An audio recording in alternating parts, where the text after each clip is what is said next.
संविधान के 75 वर्ष पूरे होने के उपलक्ष्य में संसद में पक्ष और विपक्ष संविधान पर परिचर्चा कर रहे थे।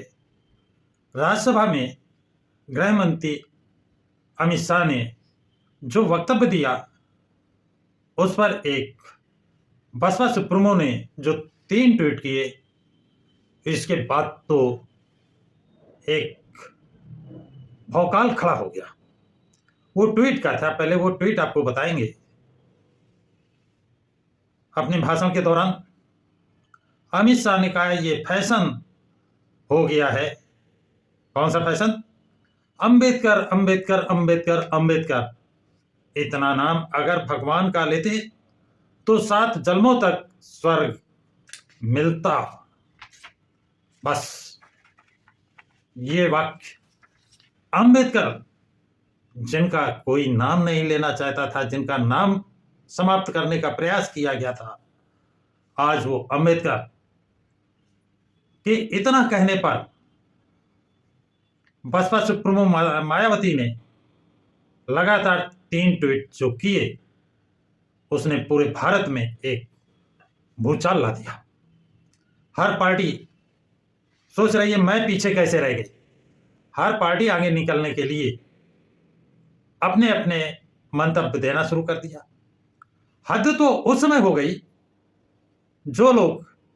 जिन लोगों ने बाबा साहब का अपमान किया, जिन लोगों ने बाबा साहब के नाम वाले जिलों के नाम बदल दिए, जिन लोगों ने बाबा साहब की पत्नी रमाबाई अंबेडकर नाम बना जिला का नाम बदल दिया, जिन लोगों ने बाबा साहब डॉक्टर भीमराव अंबेडकर के नाम से बना लखनऊ का पार्क ज्ञानेश्वर मिश्रा के नाम कर दिया, वो भी लोग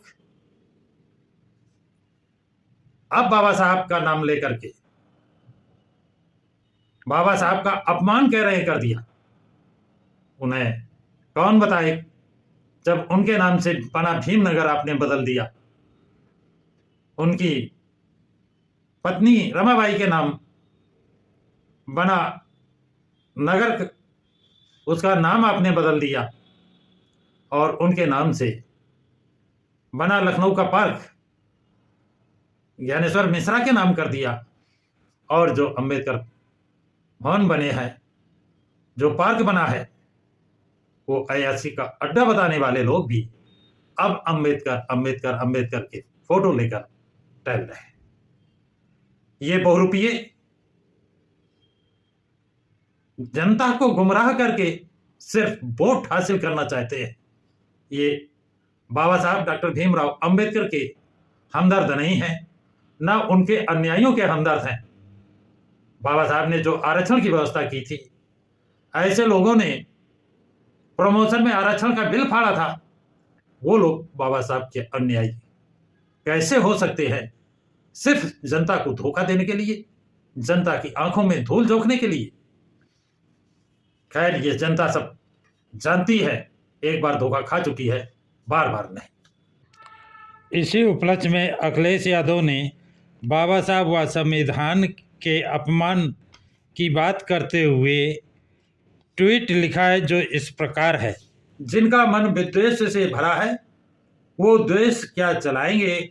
जो आज हुआ वो सिर्फ बाबा साहब का ही नहीं, उनके दिए संविधान का भी अपमान है। ये भाजपा की नकारात्मक मानसिकता का एक और चरम बिंदु है।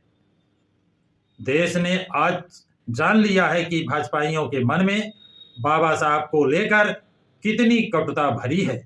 भाजपाई बाबा साहब के बनाए संविधान को अपना सबसे बड़ा विरोधी मानते हैं, क्योंकि उनको लगता है कि वो जिस प्रकार गरीब, वंचित, दमित का शोषण करके उनके ऊपर अपना प्रभुत्व कायम करना चाहते हैं, उनकी इस बदमंशा के आगे संविधान ढाल बन करके खड़ा है।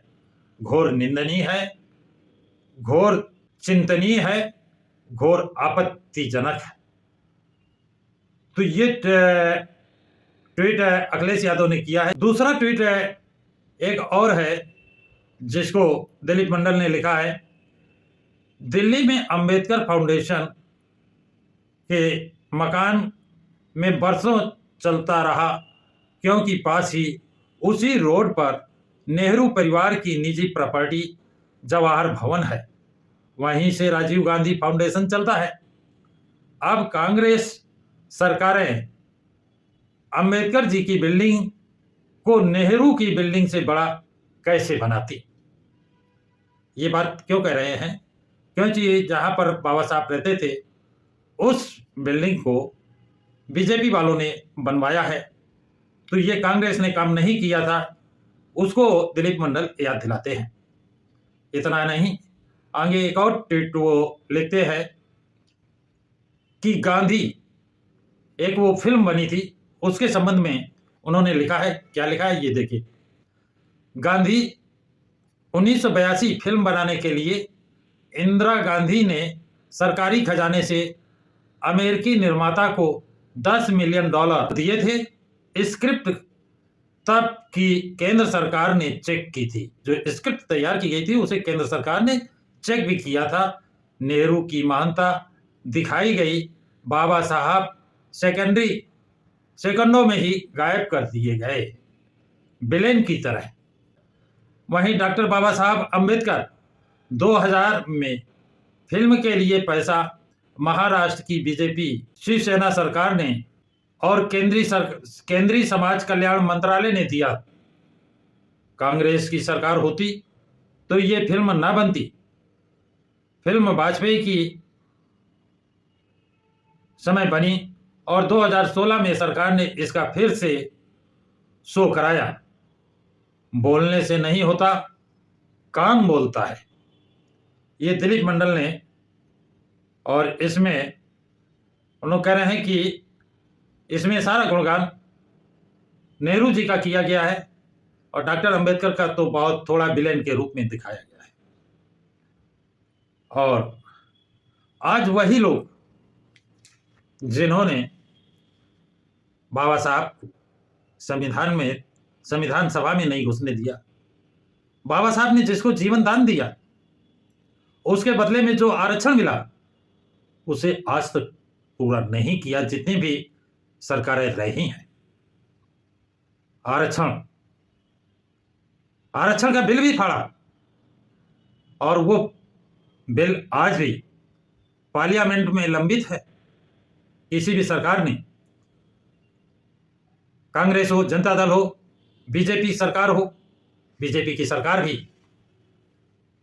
करीब तीसरी बार केंद्र में, और अगर वाजपेयी का पीरियड और जोड़ा जाए तो करीब 17 साल से केंद्र सरकार में है, सत्ता में है, लेकिन वो बिल आज भी पेंडिंग पड़ा हुआ है।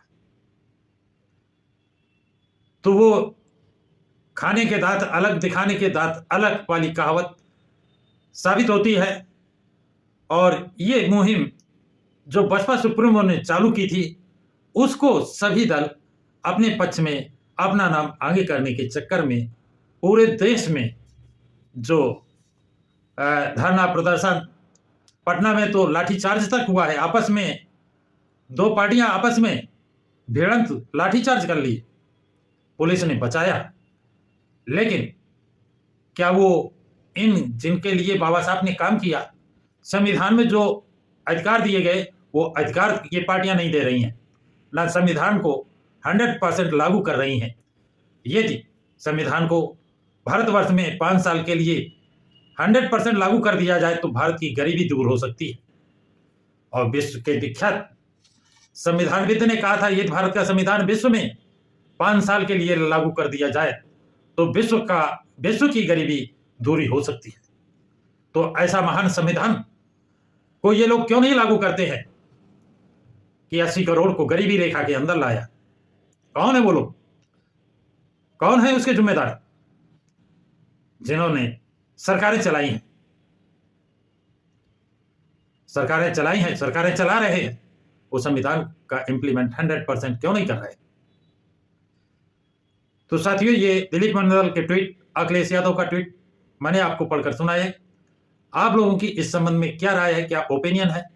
अपनी टिप्पणी कमेंट्स बॉक्स में जरूर लिखें और इस वीडियो को अधिक से अधिक शेयर और लाइक करें, प्रकाश की राह चैनल को सब्सक्राइब करें।